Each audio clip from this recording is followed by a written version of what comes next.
नमस्कार शेतकरी मित्रांनो, आवड मोसंबी शेतीची या यूट्यूब चॅनलमध्ये पुन्हा एकदा आपलं स्वागत। तर शेतकरी मित्रांनो, आज आपण 104वा भाग बनवतोय बोर्डवरचा। तर आज आपल्या या भागामध्ये आपण जमिनीची सुपीकता या विषयावर चर्चा करणार। जमिनीची सुपीकता ही कशी वाढवायची। तर व्हिडिओ थोडासा मोठा होईल, खूप महत्त्वाचा व्हिडिओ आज आपण बनवतोय। कृपया करून आपण काळजीपूर्वक ऐकला तर त्यामधून आपला फायदा होईल।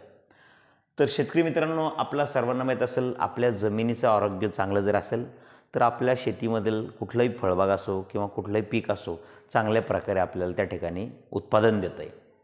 तर तुम्हाला मी बऱ्याच वेळेस सांगितलेले, जमिनीमध्ये आपण काम करत असताना, आपण ज्याला सॉईल ॲप्लिकेशन, जमिनीवर काम करत असताना आपल्याला जमिनीचा pH, त्याच्यानंतर जमिनीचा AC, त्याच्यानंतर त्या जमिनीमध्ये असलेलं सेंद्रिय कर्ब, त्याच्यामध्ये मिनरल आणि ऑक्सिजन।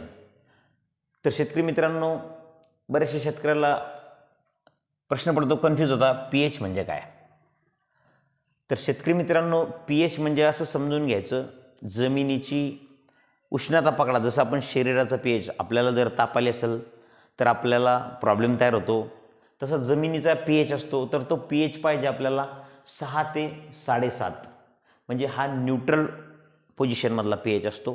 तर ज्यावेळेस जमिनीचा pH 6 ते 7.5 असेल, अशा वेळेस आपल्या जमिनीमधील अन्नद्रव्ये जे असतात ते झाडाला अपटेक व्हायला 100% मदत होती।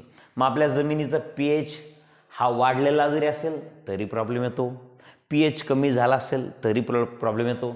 मग pH पाहिजे किती आपल्याला, 6, 7 किंवा 7.5 याच्या दरम्यान जर असेल तर आपली जमिनीचं आरोग्य हे चांगलं असं आपण त्या ठिकाणी समजतो।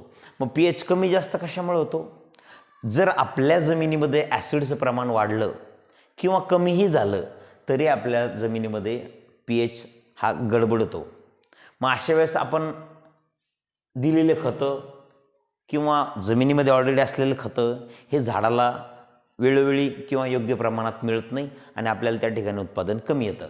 तर मग जमीन ॲसिडिक कशामुळे होते, आपण स्वच्छ पाणी न देणे, म्हणजे आपण क्षारयुक्त पाणी दिल्यानं, अतिरिक्त रसायन खताचा वापर केल्यानं, अतिरिक्त औषधी जसं की आपले बुरशीनाशक असेल, कीटनाशक असेल, जे आपण ड्रिचिंग करतो, तर अशामुळे आपल्या जमिनीमध्ये ॲसिडचं प्रमाण वाढतं आणि आपल्या जमिनीचा pH वाढतो किंवा कमी होतो। अशा वेळेस आपल्याला त्या ठिकाणी योग्य तो रिझल्ट येत नाही। म्हणून जमिनीचा pH मेंटेन ठेवणं खूप गरजेचं असतं। मग तुम्ही म्हणाल, हा मेंटेन कसा करायचा, रसायन खताचा अतिरेक, औषधाचा अतिरेक टाळायचा आणि सिलिकॉन नावाचं जे प्रोडक्ट असतं, आपण ठिबकद्वारे म्हणा किंवा ग्रॅन्युअल फॉर्ममधलं थेट आपण त्या ठिकाणी शेताला, आपल्या जमिनीला जर दिलं तर आपला pH त्या ठिकाणी मेंटेन राहतो आणि आपल्याला उत्पादन चांगलं मिळतं। सेकंड नंबर, आपण जमिनीचा AC। मग तुम्ही म्हणला EC काय, इलेक्ट्रिक कंडक्टिव्हिटी, जे की EC मोजण्याचं साधन, इलेक्ट्रिक कंडक्टिव्हिटी। आता AC हा आपला 0.1 ते 0.9 या दरम्यान जर असेल तर प्रॉब्लेम येत नाही, परंतु हा वर जर गेला तर आपल्याला त्या ठिकाणी प्रॉब्लेम येतो। मग आता तुम्ही म्हणताल EC कसा वाढतो, ज्या जमिनीमध्ये क्षाराचं प्रमाण जास्त आहे त्याचा EC वाढून जातो, इलेक्ट्रिक कंडक्टिव्हिटी त्या ठिकाणी वाढते। तर क्षारयुक्त पाणी आपण आपल्या जमिनीमध्ये वारंवार देत राहिलो तर आपल्या जमिनीचा EC वाढतो। EC वाढला तरी प्रॉब्लेम, EC कमी झाला तरी प्रॉब्लेम। म्हणून आपण क्षारयुक्त पाणी किंवा जास्त बाजूपेक्षा पाणी न देणे, जेणेकरून आपल्या जमिनीचा EC त्या ठिकाणी वाढणार नाही। आता EC वाढल्यामुळं काय होतं, जैविक अजैविक ताण त्या ठिकाणी निर्माण होतो। आपण दिलेले अन्नद्रव्ये फिक्स झालेले असतात, ते बॅक्टेरियाला त्याच्यावरती प्रक्रिया करायला प्रॉब्लेम जातो। EC वाढल्यामुळं, क्षारयुक्त जमीन वाढल्यामुळं अन्नद्रव्ये अपटेक न होणे, त्याच्यानंतर आपलं एकंदरीत उत्पादन घटते। त्यामुळं आपल्या जमिनीचा EC हा मेंटेन ठेवायचा असेल तर आपण पाण्याचे नियोजन व्यवस्थित करणे, स्वच्छ, म्हणजे आपण जे प्लेन पाणी म्हणतो, बिना क्षाराचं, आपण त्या ठिकाणी पाणी जमिनीला त्या ठिकाणी द्यायला पाहिजे। त्याच्यानंतर सेंद्रिय कर्ब, महत्त्वाचा घटक सेंद्रिय कर्ब, जे की आजकाल सेंद्रिय कर्ब खूप ढासळलेला आहे। काही शेतकऱ्याचा 1 वर आहे, काही शेतकऱ्याचा 0.5 वर आहे। सेंद्रिय कर्ब हा कमीत कमी आपल्याला 2-3 तरी असावा, जेणेकरून उत्पादन आपलं चांगलं येईल। सेंद्रिय कर्ब मॅक्सिमम 5, जसं की मी आपल्याला बोललेलो आहे। जमिनीची संरचना कशी असते, तुमचं 25% ऑक्सिजन, 25% तुमची पाणी 45% मिनरल आणि तुमचा 5% सेंद्रिय कर्ब अशी पोझिशन जर जमिनीची असेल तर उत्पादन आपल्याला चांगलं येतं. म्हणून सेंद्रिय कर्ब आपला त्या ठिकाणी आपल्याला वाढवणं, मेंटेन करणं खूप गरजेचं आहे. मग तुम्ही म्हणाल सेंद्रिय कर्ब कसा वाढवायचा? सेंद्रिय कर्ब हा नॅचरली त्या ठिकाणी ग्रोथ होत असतो, नॅचरली त्या ठिकाणी मिळत असतो. तो कुठल्या दुकानात एखादा तो काही सेंद्रिय कर्ब दुकानातून आणणारी वस्तू नाही आहे. सेंद्रिय कर्ब म्हणजे सरळ सोपं सांगायचं म्हटलं म्हणजे सेंद्रिय कर्ब मीन्स आपल्या जमिनीमध्ये जे सडलेले कुजलेले अवशेष असतात वनस्पतीचे, त्याच्यापासून आपल्या जमिनीला सेंद्रिय कर्ब प्राप्त होत असतो. मग आपण अल्टरनेटिव्ह क्रॉप घेणे, हिरवळीची खतं, त्याच्यानंतर गांडूळ खत असेल, शेणखत असेल, तुमचं कोंबडी खत असेल, लेंडी खत असेल, त्याच्यानंतर जैविक खत असेल, ह्या सगळ्या गोष्टीपासून आपल्या जमिनीचा सेंद्रिय कर्ब हा वाढतो. म्हणून आपण सेंद्रिय कर्बावर विशेष लक्ष देणं गरजेचं आहे, जेणेकरून आपलं उत्पादन त्या ठिकाणी वाढेल. त्याच्यानंतर आपण बघणार मिनरल्स. आता मिनरल्स म्हणजे तुमच्या लक्षात येईल मिनरल्स म्हणजे काय? खनिज. मग फेरस असेल, मॅग्नीज असेल, कॉपर असेल, मॉल्ड्यून असेल, बोरॉन असेल, झिंक असेल, हे जे खनिज जसं मानवी शरीराला पण लागतात तसेच जमिनीत लागतात. जमिनीला का बरं लागतात? कारण जमिनीमधले असलेले मिनरल्स, जमिनीमधले असलेले जेवढेही ज्या गोष्टी असतात त्या बॅक्टेरिया थ्रू, सूक्ष्मजीवांच्या थ्रू आपल्या वनस्पतीला मिळत असतात. म्हणून आपल्या जमिनीमध्ये मिनरल्सचं असणं खूप गरजेचं आहे. मिनरल्स 45% पाहिजे. आपण त्या मिनरल्सची सुद्धा या ठिकाणी वाट लागलेली बघतो.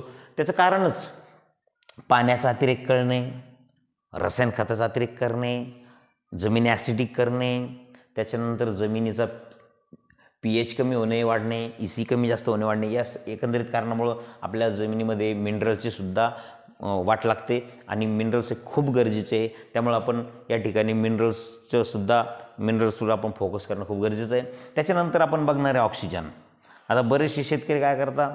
तुम्हाला सांगितलेलं 25% ऑक्सिजन. आता हा 25% ऑक्सिजन कधी येतो? ज्यावेळेस आपली जमीन वापसा स्थितीत येते त्याच वेळेस आपल्या जमिनीमध्ये ऑक्सिजन हा वनस्पतीला गरजेपुरता म्हणा, कामापुरता त्या ठिकाणी घेता येतो. आपण अतिरेक केला पाण्याचा, त्या ठिकाणी ऑक्सिजन लेवल कमी होते. म्हणून शेतकरी मित्रांनो, जमिनीची सुपीकता वाढवायची असेल तर जमिनीचा pH मेंटेन ठेवणं गरजेचं आहे, जमिनीचा EC मेंटेन ठेवणं गरजेचं आहे, सेंद्रिय कर्ब त्या ठिकाणी मेंटेन ठेवणं गरजेचं आहे, मिनरल्स त्या ठिकाणी मेंटेन करणं गरजेचं आहे, ऑक्सिजन जमिनीमध्ये आपल्याला पुरता असावा. या सगळ्या गोष्टीचा एकंदरीत परिणाम जमिनीवर होत नाही. जमीन निर्जीवच आहे, परंतु या सगळ्या गोष्टीमुळं त्या जमिनीमध्ये असलेले सूक्ष्मजीव, त्या जमिनीमध्ये असलेले इन्सेक्ट, या सगळ्यांवर त्याचा परिणाम होतो. आणि ज्या ठिकाणी आपल्या जमिनीमध्ये इन्सेक्टांनी तुमचे सूक्ष्मजीव कमी होता किंवा त्यांचं प्रमाण कमी होतं, अशा वेळेस आपल्या पिकाला अन्नद्रव्य हे मिळत नाही. कारण आपल्या जमिनीमध्ये असलेले मिनरल्स असेल, आपल्या जमिनीमध्ये असलेले ज्याही गोष्टी असतात, ह्या गोष्टी सगळ्या बॅक्टेरियांना त्याच्यावर प्रक्रिया करून वनस्पतीला, आपल्या पिकाला पुरवायच्या असतात. कारण झाडं हे डायरेक्ट कुठलंही खाद्य खात नाही. उदाहरणार्थ नायट्रोजन, वातावरणातील नायट्रोजन असेल कमी किंवा जमिनीतला नायट्रोजन असो, याच्यावर बॅक्टेरिया, जसं रायझोबियम नावाचा बॅक्टेरिया नायट्रोजनचं रूपांतर नायट्रेटमध्ये करतो आणि नायट्रेटमध्ये ज्यावेळेस नायट्रोजनचं रूपांतर होतं त्याच वेळेस वनस्पतीला ते नायट्रोजन उपलब्ध म्हणजे उचलता येतं किंवा घेता येतं. त्याच्यानंतर आपण बघितलेलं आहे बॅक्टेरिया, रायझोबियम असेल, ट्रायकोटर्मा असेल, अझिटोबॅक्टर असेल, सुडोमोनास असेल, PMB असेल, PSB, KMB असेल, हे सगळे बॅक्टेरिया आपल्या वनस्पतीला, पिकांना जमिनीमध्ये असलेले अन्नद्रव्ये प्रक्रिया करून, त्याच्यावर प्रक्रिया करून हे वनस्पतीला त्या ठिकाणी पुरवतात. म्हणून आपल्या जमिनीची सुपीकता वाढवायची असेल तर ह्या सर्व गोष्टीवर लक्ष देणं गरजेचं आहे. अन्यथा आपण कितीही खाद्य दिलं तर ते झाडाला उपलब्ध होतं किंवा नाही होतं, ह्या सगळ्या गोष्टी या गोष्टीवर अवलंबून आहे. म्हणून आपल्या जमिनीची सुपीकता जर चांगली असेल तर आपण दिलेलं अन्नद्रव्य असेल किंवा ऑलरेडी जमिनीमधले अन्नद्रव्य हे पिकाला व्यवस्थित मिळतात आणि आपलं उत्पादन वाढतं. शेतकरी मित्रांनो, खतं, औषधं याचं प्रमाण ठेवणं खूप गरजेचं आहे. तुम्ही कमी प्रमाण दिलं तर पिकांना कमी पडणार, जास्त दिलं तर जमिनीवर त्याचा साईड इफेक्ट होणार. म्हणून झाडाच्या वयानुसार, जमिनीच्या प्रकारानुसार आपल्याला खताचं नियोजन करणं हे खूप गरजेचं आहे. आपण बघितलेलं आहे 17 घटक वनस्पतीला लागतात, त्याचं व्यवस्थित मॅनेजमेंट करणं खूप गरजेचं आहे. आपण 17 घटकामध्ये 1-2 घटक जरी मायनस केले तरी त्याचा खूप परिणाम होतो. कारण हे सर्व घटक एकमेकांवर डिपेंडेड आहे. स्वतंत्र एक मॉलिक्यूल म्हणा, स्वतंत्र एक घटक नुसता काम नाही करत. हे सर्व 17 घटकांचं खूप मोठा रोल आपल्या जमिनीमध्ये, आपल्या पिकाला खूप महत्त्वाचा आहे. त्यामुळं शेतकरी मित्रांनो, फवारणी असेल, खताचं नियोजन असेल, पाण्याचं नियोजन असेल, आंतरमशागतीचं नियोजन असेल, आंतरपिकाचं नियोजन असेल, हे सगळं नियोजन व्यवस्थित जर आपण पार पाडलं तर आपला खर्च कमी येतो आणि उत्पादनही चांगलं वाढतं. आता तुम्हा सर्वांना माहीत असेल, मी मोसंबी संत्रा मार्गदर्शक म्हणून महाराष्ट्रभर काम करतो. आपला ग्रुप असतो, वर्षभराची 3,000 रुपये फीस घेऊन आपण शेतकऱ्यांना योग्य तेच गोष्टी लिहून देतो आणि त्यांना 95% आपण रिझल्ट आतापर्यंत दिलेले आहे. विदर्भामध्ये काम करत असताना नागपूर, नरखेड, सावनेर, काटोल, मेंढकी, मोफा, वाठोडा, जलालखेडा, बुट्टीबोरी, कळमेश्वर, सोनाली, कोंडाळी, अमरावती, शेगाट, तिवसाघाट, वरुड, अंजनगाव, सुरजी, जरूड, खामगाव, अचलपूर, परतवाडा, चांदूर बाजार, विदर्भामध्ये काम केलेलं आहे. त्याच्यानंतर आपण खानदेशमध्ये काम करत असताना पाटणा, देवी, शिंदी, नागद, वाडेगुडे, कचगाव, भडगाव, पाचोरा, निंभोरा, नगर, देवळा, बांबरूड, फार्दापूर, जामनेर, तळेगाव, नेरी, एरंडोल, धरणगाव, चोपडा, अशा पहूर असेल, अशा बऱ्याचशा ठिकाणी आपण खानदेशमध्येही काम केलेलं आहे.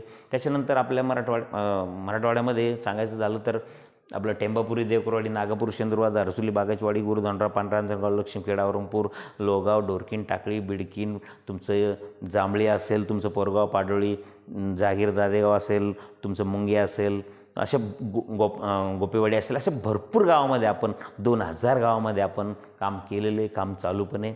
तर आपण शेतकऱ्याची कसल्याही प्रकारची दिशाभूल न करता योग्य तेच मार्गदर्शन आपण आपल्या या ग्रुपच्या माध्यमातून, चॅनलच्या माध्यमातून करतो.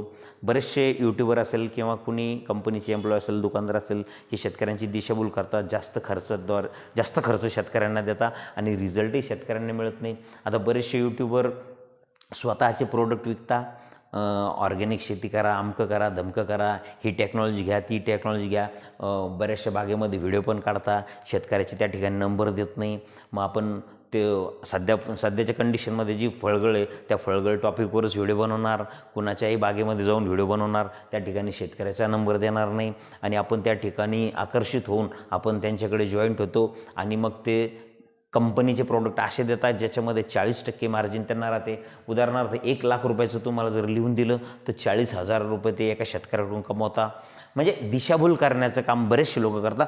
तर हे तुम्हाला ओळखता आलं पाहिजे, दिशाभूल कोण करतं आहे, कोण करत नाही. आता माझे व्हिडिओ बनवण्याची पद्धत, मी काही एडिट वगैरे करत नाही. मी जे रिअल ज्या गोष्टी त्या सर्व तुम्हाला सांगून देतो. कारण आपण कुठल्या कंपनी, कुठल्या दुकानदारा थ्रू काम करत नाही. शेतकऱ्याचे 3,000 रुपये वैयक्तिक घेऊन आपण फोटो बघून त्यांना सर्व मार्गदर्शन वेळोवेळी वर्षभर हे लिहून देतो. शेतकऱ्यांना काही समस्या असेल तर शेतकरी फोन करता, प्रत्येक वेळेस आपण त्यांचा फोन अटेंड करतो. असं कधी होत नाही की आपण फोन केला नाही किंवा एखाद्या वेळेस कॉलबॅक केला नाही, असा प्रकार घडत नाही. माझा बोलायसाठी तोच नंबर, व्हॉट्सॲपला तोच, माझा सगळीकडे तोच नंबर असतो. माझा नंबर मागच्या बोर्डवरच्या व्हिडिओमध्ये दिलेला पण आहे, कारण मी प्रत्येक वेळेस माझा नंबर मी लिहित पण नाही. तर शेतकरी मित्रांनो, आपल्याला व्हिडिओ आवडला असेल तर व्हिडिओला लाईक करा, शेअर करा, चॅनलवर नवीन असेल तर चॅनलला सबस्क्राईब करा, जेणेकरून तुम्हाला अशीच नवीन व्हिडिओ, नवीन माहिती सर्वप्रथम आपल्या चॅनलच्या माध्यमातून बघायला मिळेल.